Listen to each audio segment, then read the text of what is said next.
what happens when you don't worry about the technology or the business model or anything and just focus on the people? Welcome back to the Idea Supply Chain, where we take a look at where ideas come from and what makes them valuable. In today's episode, I've got a very special guest, my good buddy Lobau, who is the quintessential example of what it means to do nothing but focus on the people.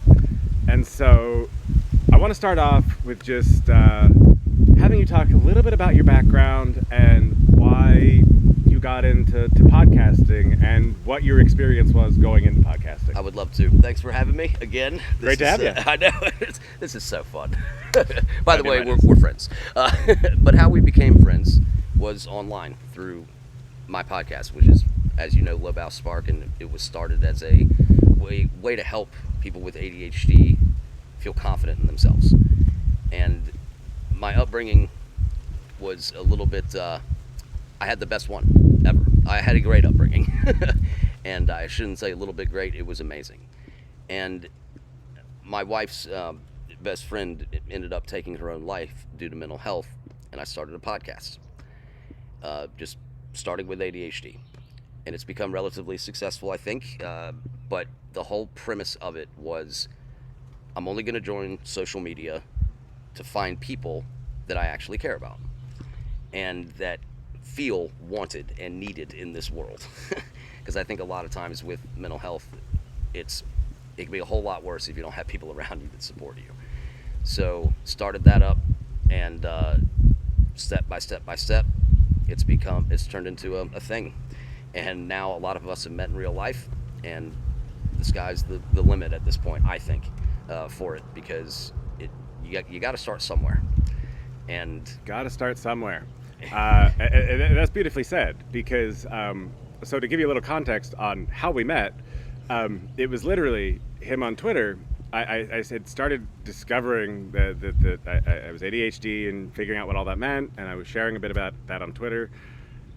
And I was having a very hard time, talking to people and really connecting with them. And suddenly I get a DM, "Hey, saw you said something about ADHD. Do you want to be on a podcast?" And I was like, "Well, yeah, I do actually. And I would love to share this story because this whole journey of self-discovery has really helped me start changing my life."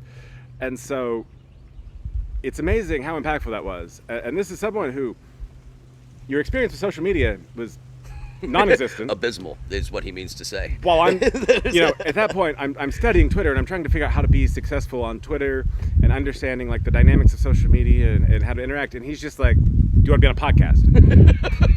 And so, literally, yeah. And so, that whole thing. And so, maybe talk a little bit about your experience with podcasting before you started podcasting. Did you do anything with recordings, or what was your background kind of leading into going into the podcast? Got it. That's a great question, actually, because I had no background in podcasting whatsoever. I do work in sports, so the closest thing to that would be an announcers, but I'm not an announcer.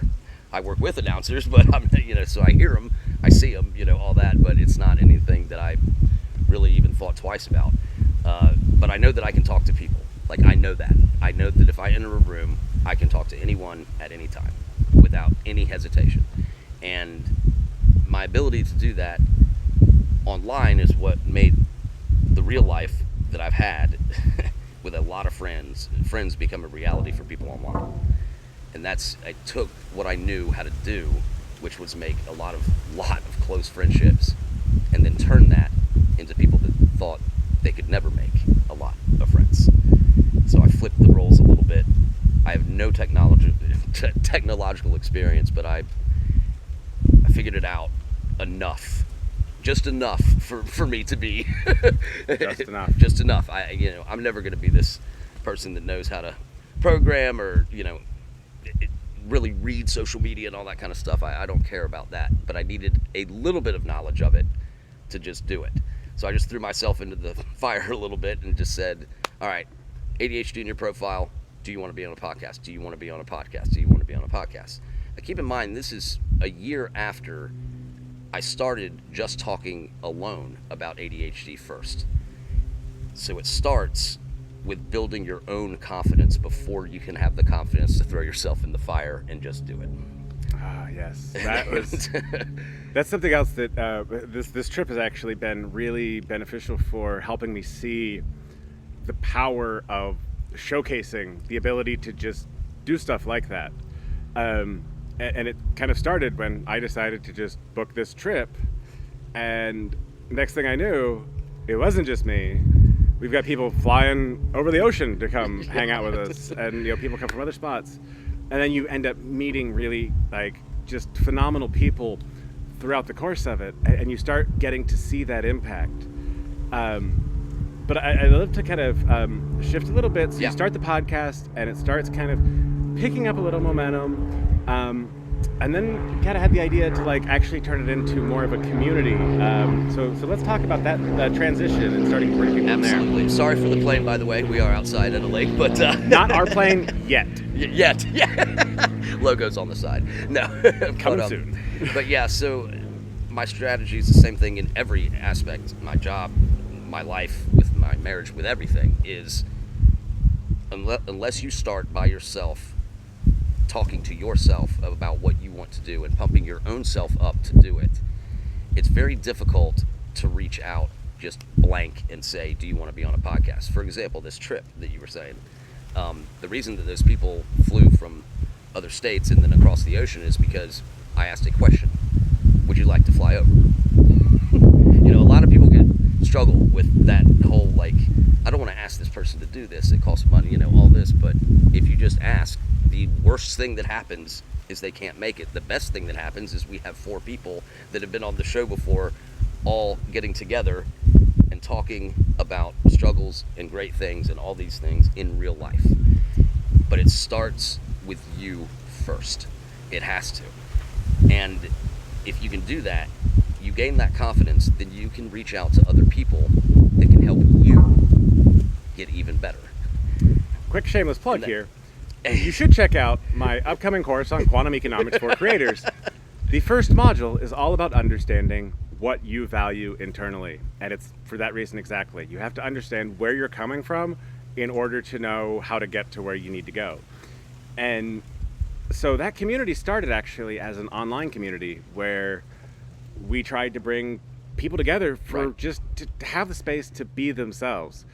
And that's been going on now for 2 years about? It's over a year. It's over a year. It's definitely over a year. Yeah. I think we're definitely coming up on 2 years pretty soon. Right. And the concept of it really is that, okay, so you've talked one-on-one. Remember, it starts just you. I talked to myself about my strategy for a year. In year 2, you start talking one-on-one to people. When you get confident in talking one-on-one, then you decide, okay, well, how do we expand this? Why don't we just send a group email to everyone that's been on the show, and they are free to join a group meeting that is not even a podcast, non-recorded or whatever, and shoot the shit? Why don't we do that? If you get 10% of those people, then we have what we had this past week. And that will, year 4, who knows how many will be here? So that's how it goes. But again, the start is what I want to focus on here. Is my strategy is speed, passion, attitude, reliability, knowledge, in that order. Spark, of course. And speed, I started extremely fast when I did this, but I knew I only could start fast if it was just me, and I didn't have any other opinions or anyone kind of bringing me down. But I wanted to start fast, so I did what I thought was right and explained my strategy in the first year. When that sort of started to catch on, then I could invite one-on-ones. Then it turns into a group. Groups turn into teams. And you start the whole process back over again. And teams are really interesting here because they give you the ability to get access to skills and knowledge that you don't have yourself. And so when you're coming in without the technical background, but with just the ability to do the talking to people and making those real connections, having people in the group who have different knowledge and abilities, all of a sudden they start coming together to help each other. And we've seen this very, very clearly with how this is all coming together. People are using their skills in different ways to help everybody in the community really build something meaningful. on their individual level, and that actually builds the team cohesiveness as a group, as a community. And so, just like you did with me, Yeah. it was, I don't know how to send group emails. I'm never gonna know how to put things into whatever you did to make sure everyone got them, but you helped me with that. So now I don't need to learn all of that stuff because you helped me. That's so that it saves me time to where I can reach Time out compression. to another person and another person and another person. And it's not just an acronym. Spark is not just an acronym for speed, passion, attitude, reliability, and knowledge, which it is, but it's also 1, 2, 3, 4, 5 steps. And this is in any business, in anything you are a leader of, is right now I believe us to be on step 4. And that's step 4 is the transition. The middle step goes from support groups to friendships. Friendships build leadership. Leaders start this process their own way, and the world changes. So, yourself, one-on-one, group. Group, That is relationships, true. leaders. That's you can apply this to podcasts, you can apply this to startups, you can apply it to so-called like boring businesses, right? Traditional kind of small businesses. Anything like that.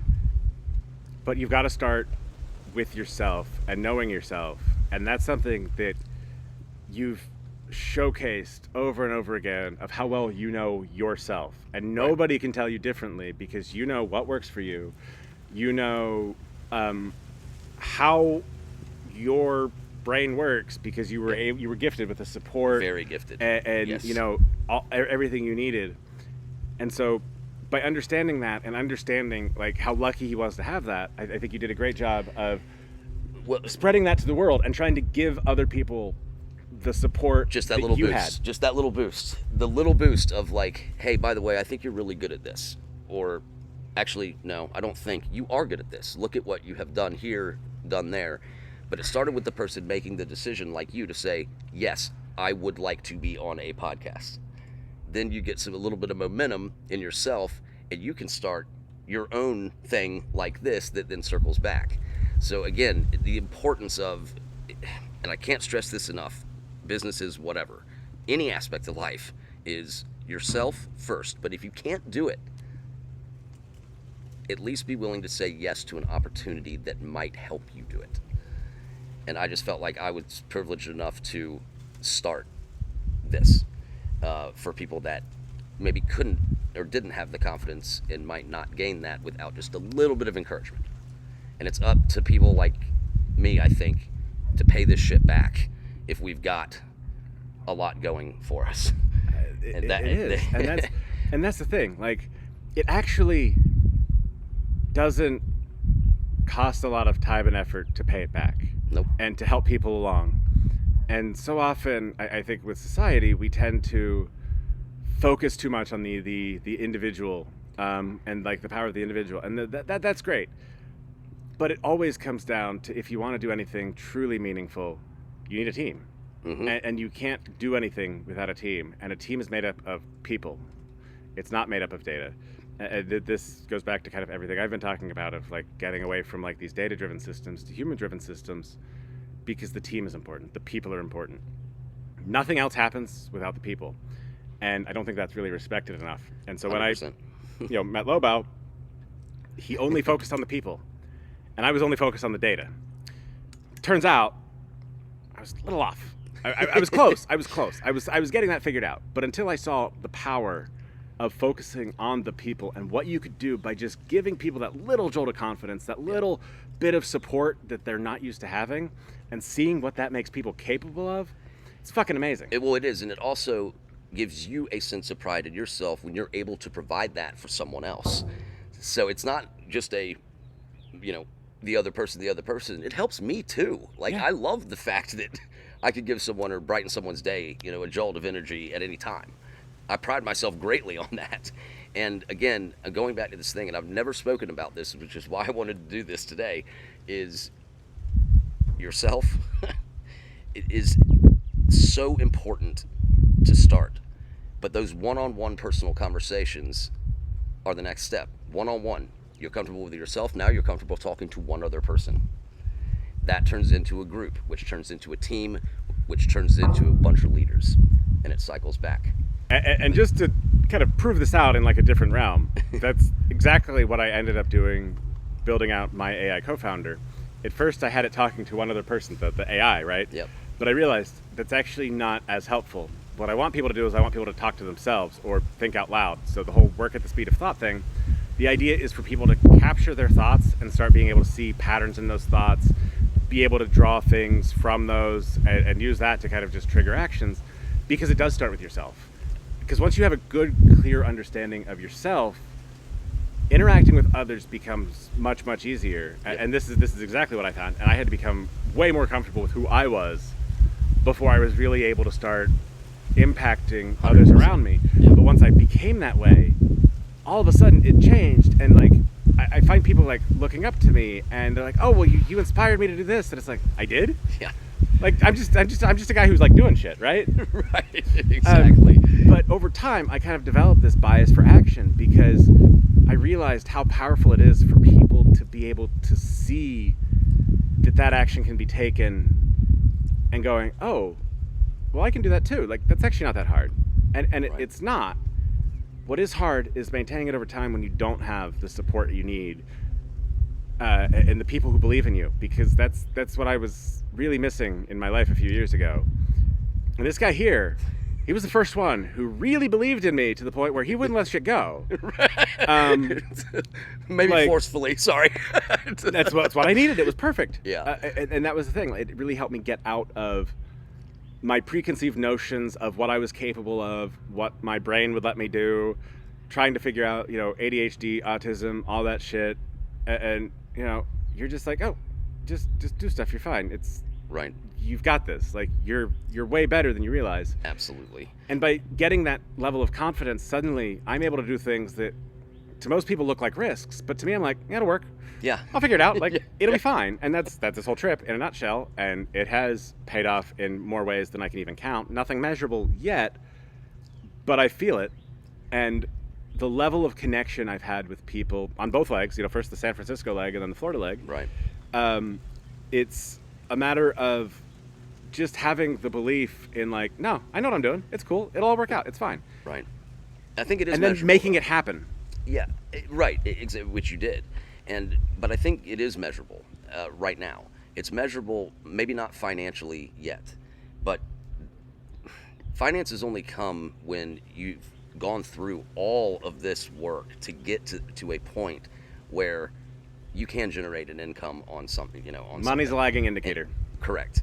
And like, I'm so emotionally filled up by this. No amount of Right. fucking money in the world could replace what we have done, in my opinion. And that's what I would like. But keep in mind the first two things again, yourself and one-on-ones. One-on-ones are extremely, extremely important at first, I think. And the issue with that, though, is individual and one-on-ones are also the most difficult, because you don't go from one-on-ones to groups overnight. That takes a while to get comfortable talking to where you're like, you know what, maybe not one-on-one anymore, maybe 3, maybe 2, whatever you're comfortable with. 2 turns into 4, that turns into 6, etc., etc., etc. So you do that and you gradually gain the confidence to be around groups of people. In mental health, a lot of people are not comfortable in large areas, where there's a bunch of people. This can help train you into being so confident to walk into a room and entertain people, or to do whatever you want to do, meet people. And Or to be active on social media. And that sounds weird. no, But one of the things I've really found with social media in particular is if you don't have a strong sense of who you are on social media, the social media you can consume will change you into the thing you're consuming. right, And it happened to me. I saw it very clearly firsthand when I realized that my use of social media changed my behavior kind of very early on in this whole exploration. But once you have the idea of who you are as a person and you're comfortable communicating your ideas like one-on-one, that's actually the best way to communicate on social media, because you're focusing on like who you are and what you know, as opposed to trying to game the system to get the maximum number of followers for whatever reason, because Right. that's meaningless. Yeah. Real human connection is meaningful, and when you start with meaningful, you can then scale meaningful. If you scale meaningless to start, it's actually much harder to come back and make that meaningful, because it doesn't have any meaning to begin with. There's nothing holding that group together that's anything tangible, other than the fact that you've managed to manipulate people's brains into clicking follow, but that doesn't make them care. You might get them in that short term, but you won't get them long term. When you care about people and you're checking in on them and you're making sure that they have the confidence to do what they need, guess what? That connection will be there. Yeah. It doesn't matter on what social media platform or whatever, like, that's all meaningless. The connection stays, and people will figure out the technology to make those connections easier, but they're going to focus on those connections first. So if you start with meaning, Yep. you can scale that up way easier than trying to do the opposite. And I think you can see where this is going. So, not even you know this yet. He's one of my best friends. That there is a chapter 2 of the Spark strategy, and that's kind of what I'm sharing with you now. Worldwide exclusive, folks. You're here to hear first. Speed, individual. Being fast is an individual characteristic. Passion is checking in on people one-on-one all the time. Attitude is getting groups together that help each other, but they're not teams yet. Reliability is being reliable to a team of people, and each relies on the next that relies on the next. Knowledge is where you're a true leader. You build leaders if you're the leader.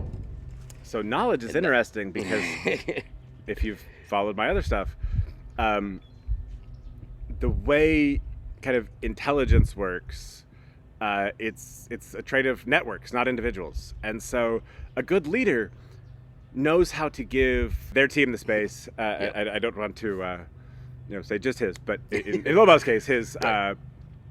He gives his team the confidence to perform and share knowledge as needed without worrying about how that could affect their like individual thing, because they know you care about them. And so you are able to make sure that information is, going where it needs to go, Right. and getting to where it needs to go exactly when it needs to be there. And so knowledge is a function of the team, Right. and it's being able to communicate effectively. And when you start with the people, the communication becomes easier. Exactly, and that's the whole thing. And yes, there do need to be leaders within those teams at first. And that's kind of where we are, I think, a little bit right now. Is yes, I do consider myself the leader of this You are. team right now. However, we're very close to where we've built a team of individual leaders that can now go out and do the same thing for other people, because you have a bunch of leaders that are also friends. That is where you cannot fail. Right. You literally can't.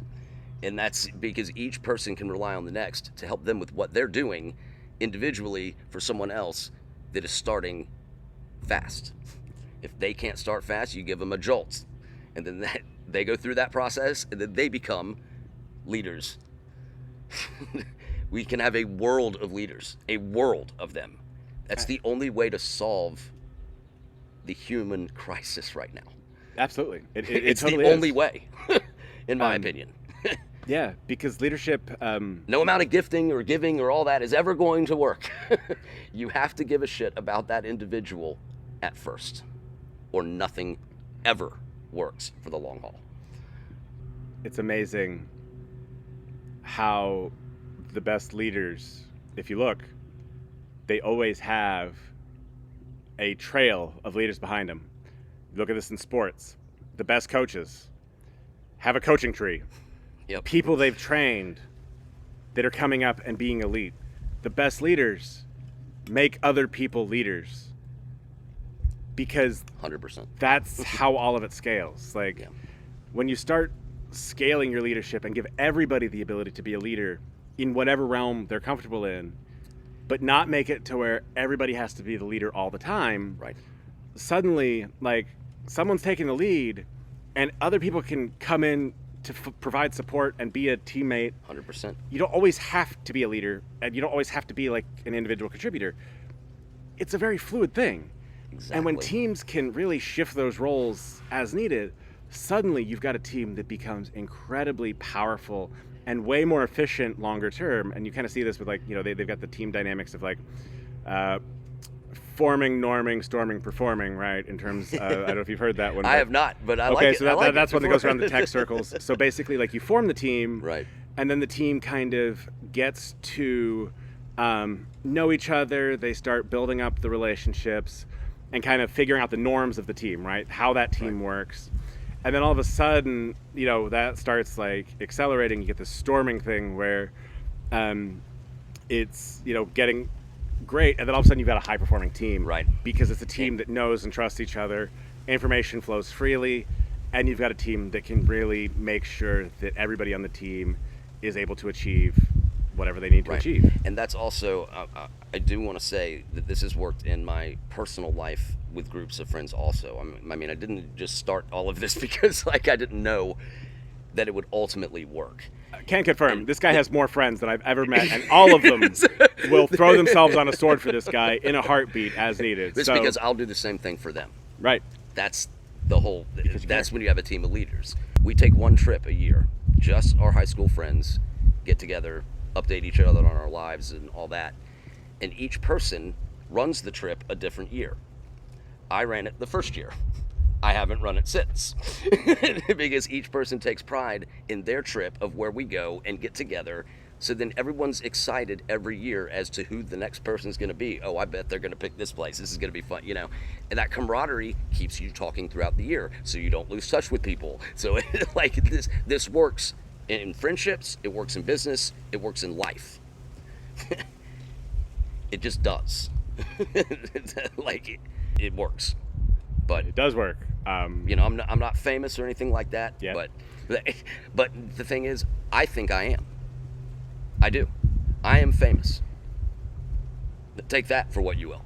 I am a very famous person because I'm confident in myself, in my abilities. Hey, and so are you, by the way. Well, I mean, to give you some, like, credit there, though, like, you're over 1 million views on TikTok now.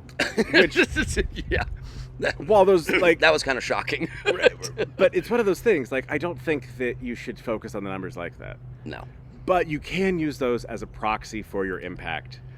And True. At least an understanding of the type of impact you're having on the world. And when you start seeing that, like, you realize, like, there are a lot of fucking people out there who have seen your face and listened to what you say. Right.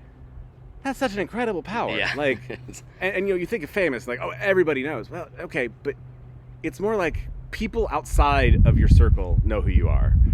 And so people can get to see you in different ways. And, a lot of times with fame, it ends up being like, oh, you're this, like, super big celebrity, and then you, like, can't lead a normal life. And I don't think that's actually necessary for, like, a lot of levels of, like, fame. But I think there's a very valuable amount of fame where people see your impact outside of your immediate circle so that they can start seeing how to impact their immediate circles. Right. And that's where it gets really interesting with some of the stuff like social media, because the downstream impacts you're not going to be able to necessarily measure. But if you inspire someone to be a leader in their own life, and then all of a sudden they make the world a better place around them, you can't make that connection directly. But when you start seeing things like 1 million views, it's like, there's a pretty good chance it happened in there somewhere. Yeah. Like, I would take that bet. Yeah, absolutely. And a lot of the people I've had one-on-one have been from TikTok. Yeah. That I just reached out, just like on Twitter, and said, would you like to be on a podcast? Which is, and when you have the confidence in yourself, again, you have the confidence to reach out like that, and it never stops. You never stop going after that person that you think you might be able to help, that you share something with, because who knows what they're going through. And the difference is, like, you could use this strategy in a business, and yes, it would work until this one difference. The one difference is because all that bullshit that businesses do, yeah, you could take this and manipulate it into something where it would work, but it wouldn't sustain itself, because it takes a bunch of leaders reaching out to individuals to become more powerful people. And if you don't care about that person and the success they're going to have, it'll fizzle out. It's the only way to maintain it. Yeah, I think that's something important there too, where as a leader, you need to set aside your own success in favor of the success of others. Because as a leader, you're only successful if your team is successful. And in a world that, again, focuses on the individual, we have a lot of leaders who focus on being leaders for their own benefit and showcasing how much of a leader they are, and, going on Twitter and writing about thought leadership, and I'm going to be a thought leader, and I'm just going to... And really all that is it's having the confidence to share your ideas, and that doesn't make your ideas good. And in fact, if you're just trying to grow an audience for like the potential financial benefit, your thoughts probably aren't going to be that good and not particularly worthy of leading people, but you'll probably still get views. Right. It just won't actually be very successful for you down the line, because it's the performance of leadership over the actual leadership, and that's something that I think the world has a problem with. Yep. But you see guys like this actually like putting in the work and being a solid leader, and when you see his team and how they react to him, which I've had the pleasure of doing lately, it's absolutely incredible, because he cares so much that his team cares about him, and they make him look good. Yep. Because I cannot do it without y'all. I can just tell you right now. I mean, again, we've talked. You're not any good with technology at all, but you lead a team of people who run all the technology. Right. But you don't need to know that, because all you need to know is the people and understand what they need to be successful. Yep. And that makes them successful, which makes you successful. Right. And you know what? I don't think I've had a single student employee that doesn't end up as the leader of some other thing in their field. So that's, again, that instilled confidence in me to start this also. It's like, this has worked with friends. This has worked in my business. I'm going to go online now, and I'll figure out just enough bullshit technology stuff, that much to start, this process. And because my goal is, I would like to change the world, but I can't change the world without other leaders around me changing other people's lives too. And so that's what it has to be like that. And the most difficult part for a leader though is when someone gets to a level where they are equal in terms of their characteristics in leadership. You turn them the fuck loose and let them do everything their way, because you trust those people to do it. That's a fade out. I don't know if we can. Oh no, I've got a better fade out. Okay. Come on, you got to admit that was pretty funny. But no, honestly, we might use that one. We'll see. The whole strategy and process, this is an announcement for me. It is like, y'all never knew that there is a part 2 to this. I knew it was. I didn't know what it was. Right. I just assumed. There's a part 2. There's also a part 3. Probably part 47 as well. Well, and that's the other thing is, part 3 is everyone writes their own strategies of how they made it. But I will never lose touch with any of y'all, because it's the way it is, and y'all are going to be so much more successful once that stuff happens. You're already helping another person in the group, a lot of people in the group actually, on stuff that I could never do. But we wouldn't be here unless you and I connected one-on-one at first. One-on-one groups. And it started Teams, with the confidence leadership. to reach out. And the confidence for me to, like, again, talk about it. That was, I was talking about that, my experience. And that showed him that, this is someone I want to reach out to. Yep. And so by being willing to share those thoughts and experiences you have online, the individual connections become so much more powerful, because again, you're sharing who you truly are, not sharing what you think will get you the most clicks. Right. You might get the clicks, great, but you're not really going to be changing the world most likely. It's going to be way harder. Whereas, like, when you talk one-on-one with someone, you get to see that impact firsthand. Exactly. You get to see in people's eyes when they light up and they start making connections that they didn't make before. They start realizing what they can become capable of that they never thought possible. Yep. And that level of confidence that you instill in people is just absolutely incredible. And I speak firsthand, because you did it to me, and I was not confident. I was this weird, like, confidently unconfident I think you were in the person. middle. You were in the middle. Like I was trying. You knew what you could do. You were just looking for it at the wrong places when having someone come along and say, "Oh, and by the way, are you kidding me? Like, look at this. Realistically, look at what you're doing. Look at what you have done." Because we dwell too much on what we haven't done, not what we have. You build someone up to say, "Oh, well, shit, I have done this. That was really difficult, and I did it. Speed, passion, one-on-one, attitude, group, reliability, team, knowledge, leadership." This guy's brilliant right here, folks. Thank you so much, Leo. I appreciate it. No one's ever told me that before. You'll see when you put someone in a system that works for the person, they become brilliant because it's what they know, it's what they do, and the proof is out there if you're actually willing to look. Most people don't bother looking, right. And so much talent and everything just goes unnoticed, unrecognized,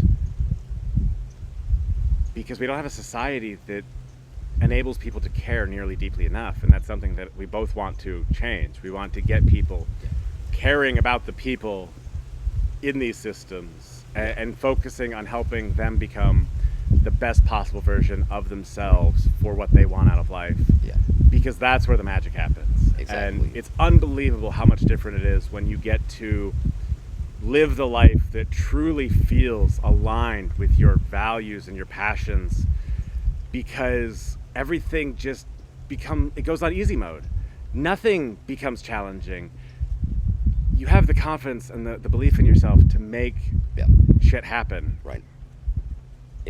One last thing I'll bring up is the caring. Obviously, you have to care to, for all of that. But people, 90% of the world they won't become leaders because they don't care. But it's not their fault that they don't care. That's right. The whole thing. It's not their fault. Like if you say, "Hey, by the way, I would like you to do this," or whatever it is, whatever job it is, if they don't care about that job, they're going to just half-ass it. Mm-hmm. Or if they don't care about the person that is asking them to do something, they're going to half-ass it. And the majority of the world doesn't ever truly believe that they can be leaders. I'm going to show them they can. And if you know that you can be a really successful leader, you will care about everything you do. And that's literally how it is. That's where care comes in, is people don't think that by caring, it's going to matter. But it does. It makes all the difference. But you see what I'm saying on that? Like, if they don't feel like caring is going to matter, right? And in most cases, they don't care. It doesn't change the equation. Right. They're not being paid enough to care. But also, it is that fact that, like, if you feel like you just, how many times in the world do we hear, "Oh, I just don't care about that. I don't care about this. I don't care. I don't care. I don't care. I don't care." Everyone has that in their brain. Why? Because they truly feel that if they put in the effort to care, that it doesn't pay off. And that they will never be leaders of their own thing that helps people care. Because I guarantee you, if someone could give the feeling that I have from doing this, if I could just magically just give that person the feeling of the emotion that goes into this, they would want to feel like I do every minute of every single day. Well, you did. Right, so right. I did. Well, that's it. Right. Exactly, and that's where we need more. And it's, again, we're about halfway there, but we are very close. No, so it's all good. Thank you for watching. We will see you in the next video. Go check out his channel, Lobel Spark. Now we're gonna go jump in the lake. Yeah, let's go to the lake, and we'll see you next time. Yep.